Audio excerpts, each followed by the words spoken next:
네, 안녕하십니까. 비자인 코리아의 장만희 행사입니다. 오늘은 두 번째 강의로 조금 전에 설명드렸던 D2 유학비자와 시간제 워크 퍼밋에 관련돼서 두 번째 강의를 해드릴 예정입니다.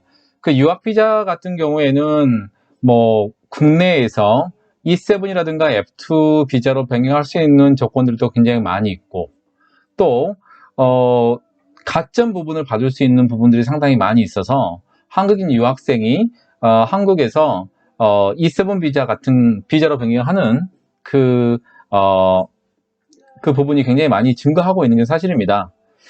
근데 요즘에 이제 D2 비자에서 우리가 말하는 아르바이트, 파트타임으로 일하는 것 관련해서 많은 부분들이 좀 조정이 되고 있고, 또 D2 비자를 가지고 계신 분이 이제 졸업을 하고 나서 D10-1 구직 비자를 변경하는 경우에 이전에 D2 비자에 있었을 때 시간제 워크 퍼밋을 받지 않고 일하는 그 부분들 때문에 D10 비자로 비자 변경 자체가 불가능한 D2 비자 유학생도 제가 본 바가 있습니다. 그래서 시간제로 일을 하는 부분이 주어지는 것은 사실이지만 자세하게 검토를 하시고 이제 유학생을 아르바이트로 사용하시려고 하시는 분들은 반드시 이러한 조건들이라든가 일할 수 있는 자격, 다음에 내가 유학생이 우리 식당에서 아니면 우리 호텔에서 일할 수 있는지 부분들을 충분하게 검토해야 될 필요성이 있습니다. 그래서 이런 부분들 때문에 실제로 이제 E7 비자로 고용하려고 준비를 했다가 이제 허가를 받지 않고 일한 그 부분이 경력이 탄로가 나서, 왜냐면 통장을 다 까야 되거든요.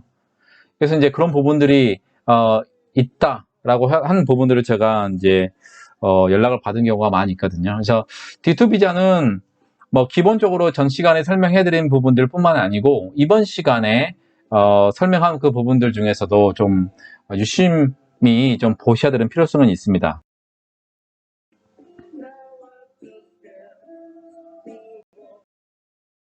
D2 비자에서 체류자격 변경이 가능한 비자의 종류는 제가 조금 전에 이전 강의 시간에 설명해 드린 바는 있습니다. 그러니까 단기라는 얘기는요, 단기라는 얘기는 한국에 90일 이하, 90일까지 포함되어 있는 비자로 들어와 있는 사람이 D2 비자로 변경하는 경우를 얘기하는 거고요. B1, B2 같은 경우는 일반 국가는 가능하다고 합니다. 하지만 이제 고시 21개 국가하고 중점관리 5개 국가가 있어요. 이 부분은 하이코리아 웹페이지에 가시면 정확하게 확인할 수가 있는데, 대부분이 동남아 국가, 그 다음에 이제 중국, 그런 쪽 국가입니다. C3 비자는 이제 단기 비자 중에 가장 많이 상용하고 있는 비자인데요. 네, 일반적으로 들어오는 비자가 C3-1, 그 다음에 C3-4는 이제 상용 목적으로 한국에 들어오는데, 일을 할 수 있는 비자는 아니고, 강의나 어떤 부분으로 단기간 한국에 들어올 수 있는 비자가 C3-1하고 C3-4입니다. C3-8은 C38이라고 일반적으로 얘기하는데요. 요거는 이제 우리 동포 분들한테 해당되는 거고, 이제 C3-2나 이 부분들은 특별하게 중요한 부분이 아니니까 넘어가겠습니다. 근데 중요한 거는 일반 국가에서는 B1이나 B2, 또 C3-1이나 C3-4도 인증이나 비인증대, 인증대라는 거를 한번 설명을 해드릴 필요가 있는데요. 요거는 이제 매년마다 이제 바뀝니다. 그러니까 인증대 중에서도 그냥 1% 미만 인증대가 있고, 그 다음에 또 비인증대. 비인증대는 인증대학교를 제외한 나머지 대학이기 때문에 인증대에 대해서 우선 설명을 하겠습니다. 인증대학교 같은 경우는 어떤 거냐면, 불법 체류율. 유학생이 와가지고 1년을 검토했을 때 불법 체류로 해서 D2 비자를 가지고 있는 상태에서 공부를 안 하고 일을 하거나 그러기 위한 목적으로 이탈하는 사람 수를 말합니다. 그래서 인증대로 되려면은 이제 1% 인증대가 있고 그냥 인증대가 있어요. 근데 1% 인증대를 포함한 사항이고요. 인증대 같은 경우에는 1% 인증대 같은 경우는 굉장히 수월합니다. 외국인 유학생들을 D2 비자로 변경하는 경우에 조금 더 재량 사항이 많이 있어요, 학교에. 하지만 이제 인증되는 출입국 관리 사무소에 좀 심사가 조금 더 강화된 측면이 있습니다. 일반 국가는 그렇고요. C38 같은 경우는 이거는 일반 국가 국민 C38이라고 그러는데, 요거는 뭐 우리 중국 동포라든가 동포분들한테만 해당되는 거고, C38 비자로 해서 유학생으로 비자 변경한다. 그거는 받아준다라는 거거든요. 이전에 제가 말씀드린 것처럼 H2 비자 같은 경우에는 허가를 받은 경우에 비자 변경이 가능하다고 말씀을 드렸고요. 이제 고시 21개 동남아 국가들이 대부분인데요. 중점관리국은 불법 체류율이 엄청나게 높은 국가들입니다. 필리핀이라든가 방글라데시라든가 그런 부분들인데, B1, B2는 이 국가들은 실질적으로 B1, B2에 해당이 되지 않는 국가들 대부분입니다. 그리고 이제 C31이나 C34로 들어왔더라도 인증이나 비인증 모두 안 됩니다. 이 중점관리국가 5개국 플러스 고시국가 21개국. 대부분 동남아 이제 국민이겠고요. 장기 비자 같은 경우는 이렇습니다. 국내에서 91일 이상 장기 체류할 수 있는 비자인데요. D1부터 F4는 이제 아래 조건 제외하고 가능합니다. 일반 국가라든지 고시 국가든지 일반적으로 가능합니다. 예를 들면 필리핀 국가 같은 경우에도 중점 관리 국가에 포함되어 있을 겁니다. 불법 체류 태국 같은 경우도 똑같고요. 높기 때문에 실제로 쉽지가 않습니다. 하지만 이제 그 분들이 D1부터 F4는 이제 제휴동포 비자긴 한데요. 이제 필리핀이나 예를 들면 이제 방글라데시나 다른 동남아 국가들 중에서 이제 불법 체류율이 높은 국가 국민이더라도 E1부터 E7, F1이라든가 F3라든가 아니면은 그 장기 체류 비자로 이미 있는 사람들은 이제 D2 비자에 대해서 그 체류적의 변경을 제한하지는 않습니다. 다만 장기 비자를 가지고 있는 외국인 근로자 중에서도 D3 이제 연수로 오시는 분들 있잖아요. E9 비자, 비전문 취업 비자로 제조업이라든가 건설업에 근무하고 계시는 분들, 농업도 포함되고요. E10 같은 경우 선원 비자로 들어오신 분들, G1 비자는 원칙적으로 안 됩니다. 원칙적으로 안 돼요. 다만 G1 6 비자라고 있었죠. G1 6가 이제 인도적인 체류 사유로 받는 경우에는 굳이 비자를 변경하지 않더라도 할 수가 있습니다. 하시게 되면 다른 D2 비자에서 상위 D2 비자의 변경은 가능합니다. 예를 들면 D2-1인 전문학사, 전문대학교에 들어갔던 사람이 이제 준비를 해가지고 편입을 통해서 D2-3로 간다. 이건 가능하다는 거죠. 그래서 박사과정 수료 후에 동일 과정을 수학하는 경우는 좀 안 됩니다. 예를 들면 석사에서 박사는 가능하고요. 하지만 석사를 끊는데 또 석사를 하거나 박사를 끊는데 또 박사를 하는 목적으로 학교 변경을 신청하는 경우는 지금 변경을 제한을 하고 있습니다. 이런 경우에는 박사과정 끝나고 나서 학위를 받고 난 다음에 나가서 다시 D2-4 비자로 다시 발급을 받고 들어와야 되는 거죠. 그다음에 이제 D10 그 비자는 가능합니다. D10 비자는 가능하고요. E1부터 E7 비자, F7 다 가능한데 솔직히 F7 비자를 가지고 있는 사람이 D2 비자로 변경하는 경우는 그렇게 많이 드뭅니다. 다만 어떤 경우가 있냐면 F7 비자 가지고 있는 사람이 학사를 만약에 받았다. 근데 석사를 받게 되면 어떤 조건이 좋은 부분이 있냐면 나는 영주권 신청을 할 때 그 F510 비자라는 게 있습니다. F510 비자는 국내에 그 엔지니어 쪽에 그 졸업을 했든지 아니면은 국내에서 이제 석사 이상급 석사를 받았는데 전공은 상관없습니다. 그런 분들이 추후에 또 이제 F7 비자 받고 영주권 신청할 때 그 소득이 GNI 한 배, 지금 3,700만 원 좀 넘는데요. 그 3,700만 원만 맞고 사회통합 프로그램 이수하게 되면 신청이 가능하잖아요.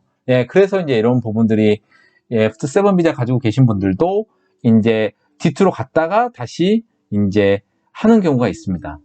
그래서 이제 그렇게 변경을 하시는 분도 계시고 또 D2에서 또 상위 D2로 변경하시는 분도 계시고 그런 분들이 계십니다. 그래서 앞으로 제가 볼 때는 E1 교수 비자도 똑같습니다.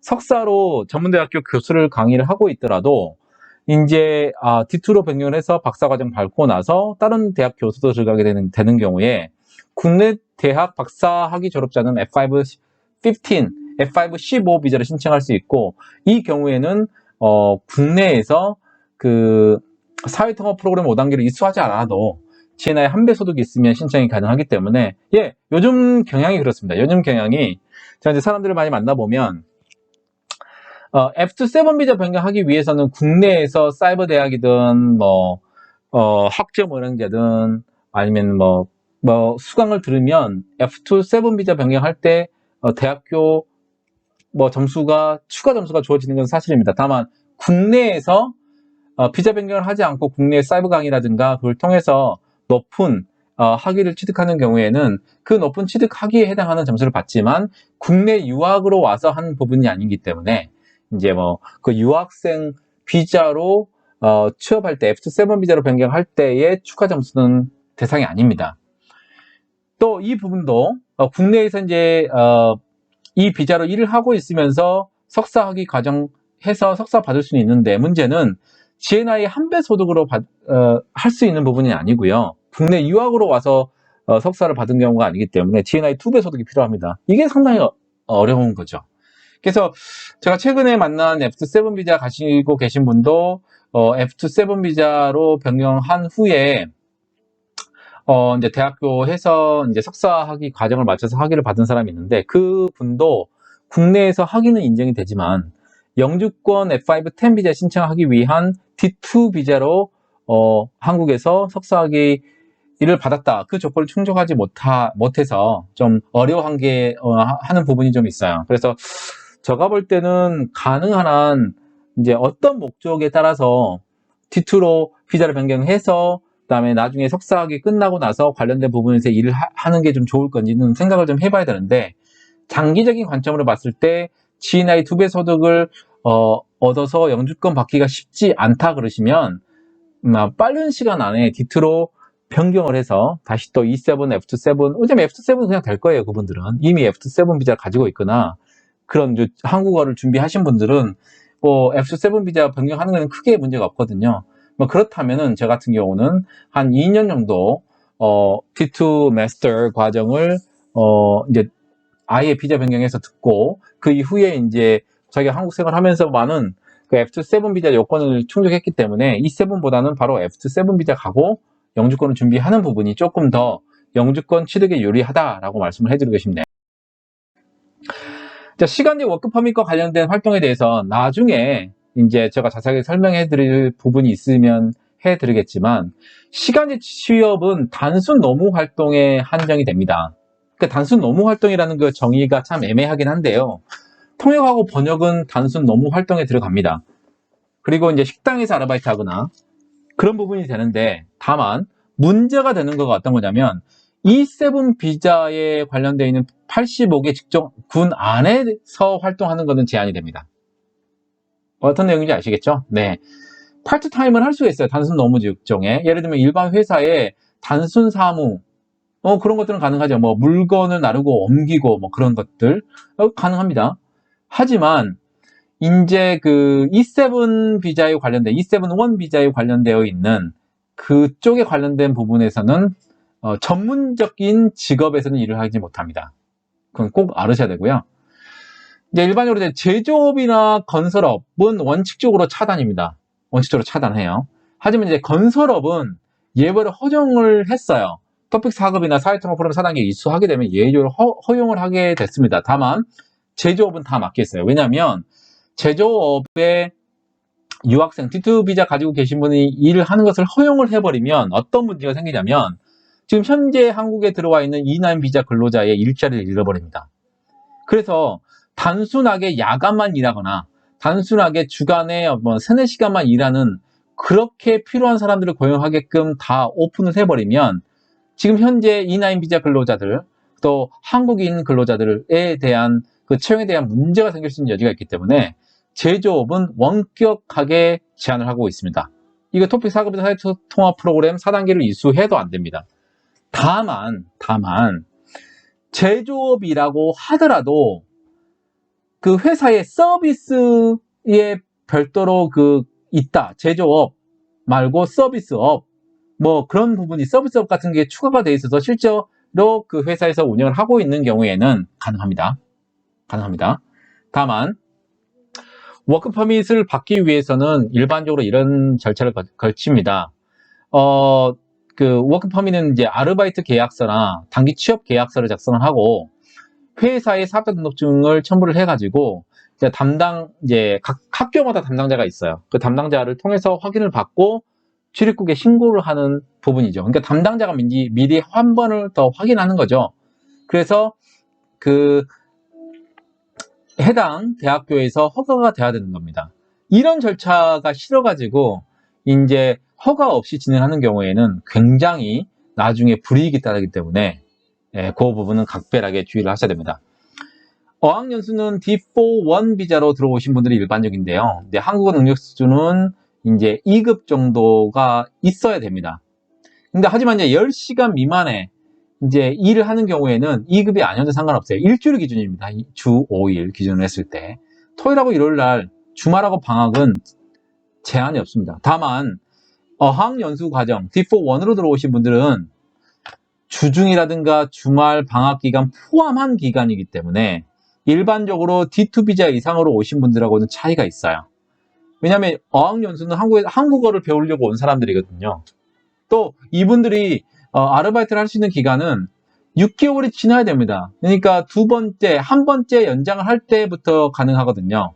6개월 후는 이제 20시간이 가능합니다. 하지만 이제 6개월 전이면은 이제 10시간이 가능하고요. 사회통합 토픽 2급인 경우에는 20시간이 가능합니다. 이것도 솔직히 좀 바뀌었어요. 그러니까 2018년 10월 1일 이전에 들어오신 분은 6개월 후에 이제 뭔가 시작할 수 있었거든요. D4-1이. 근데 지금 현재는 지금 상황으로는 제가 최근까지 알고 있기로는 D4-1은 6개월 동안은 아르바이트를 할 수 없다라고 되어 있는데 지금 작년 12월 달 기준으로 했을 때는 이게 지금 변경이 된 거로 되어 있네요. 그래서 실제로 D4-1 들어와서도 2급이 안 되더라도 10시간을 할 수 있다. 일주일에. 그러면은 하루에 2시간 정도는 가능할 수 있다라는 결론이 되겠네요. 그 전문학사 과정 D4-1, D2-1이고요. D2-2, D2-3, D2-4라고 됩니다. 전문학사는 이제 주중에는 20시간이고요. 그 다음에 주말에는 제한이 없습니다. 주말이나 방학은. 그러니까 주말이나 방학은 다만 이제 신청을 해야 되는 거예요. 워크 퍼밋을 신청한 사람에 한해서 주중에 20시간이고 주말에는 제한이 없다는 거지. 이 주말하고 방학 기간 제한 없이 일할 수 있다는 거가 모든 게 다 일할 수 있는 게 아니에요. 워크 퍼밋 받아야 됩니다.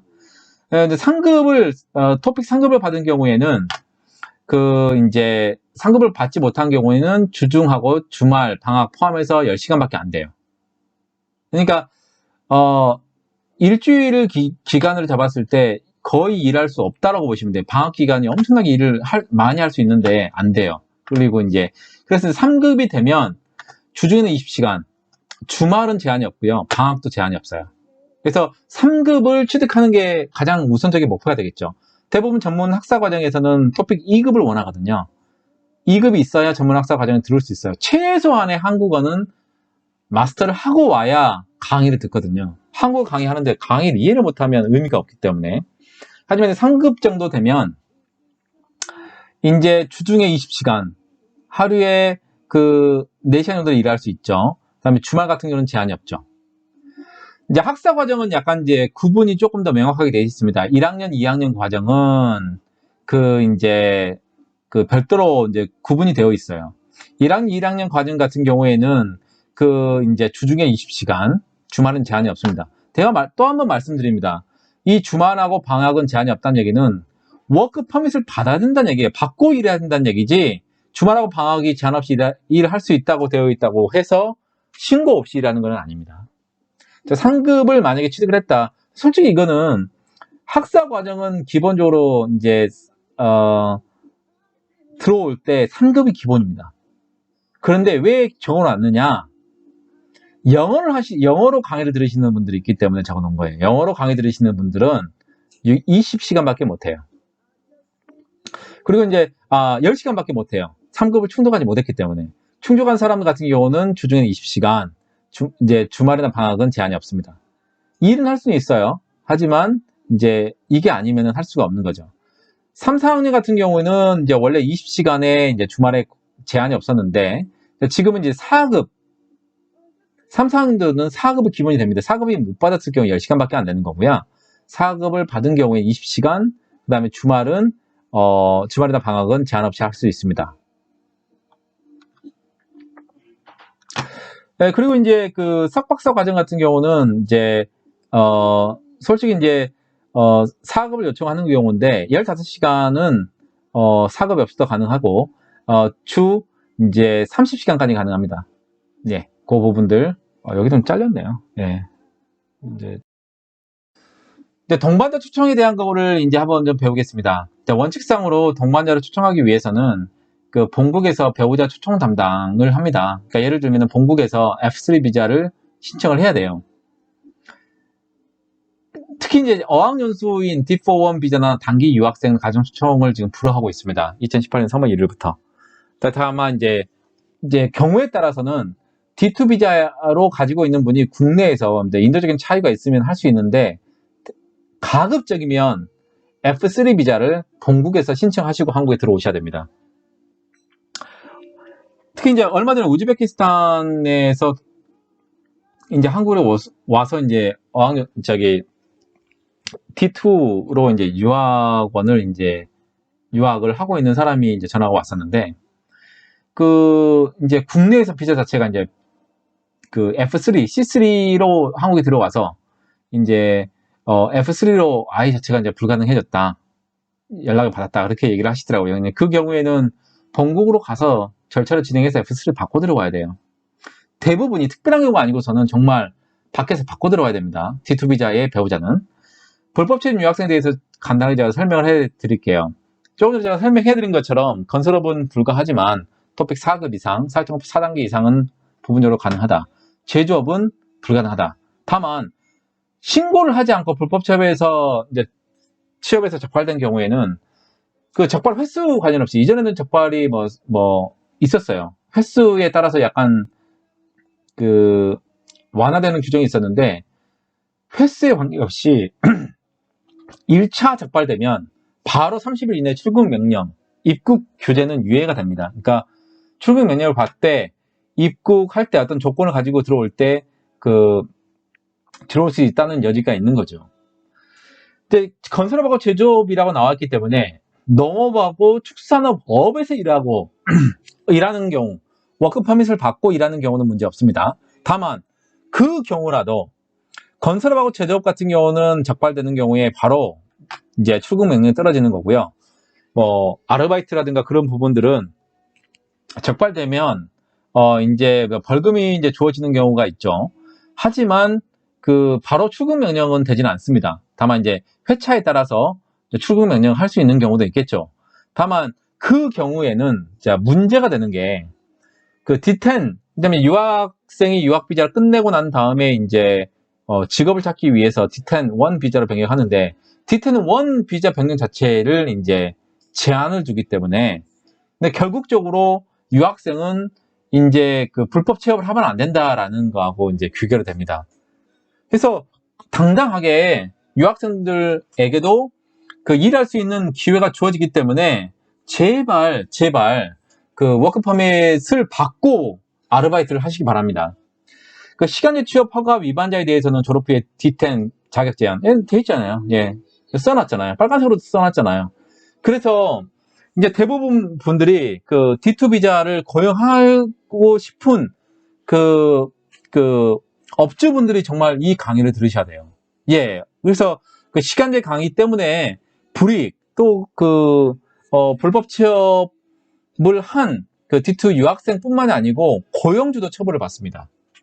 사전에 차단을 해야 되겠죠. 네, 그런 부분들은 이 강의를 들으시면 정말 이제 도움이 될 것 같습니다.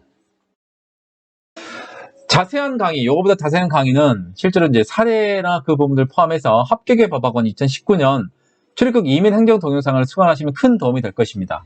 또한 페이스북 페이지 비자인 코리아에도 방문해 주시면 매일 업데이트되는 그 내용들을 제가 이제 영어로 한글로 이렇게 같이 변기로 표현해 놓기 때문에 도움이 될 겁니다.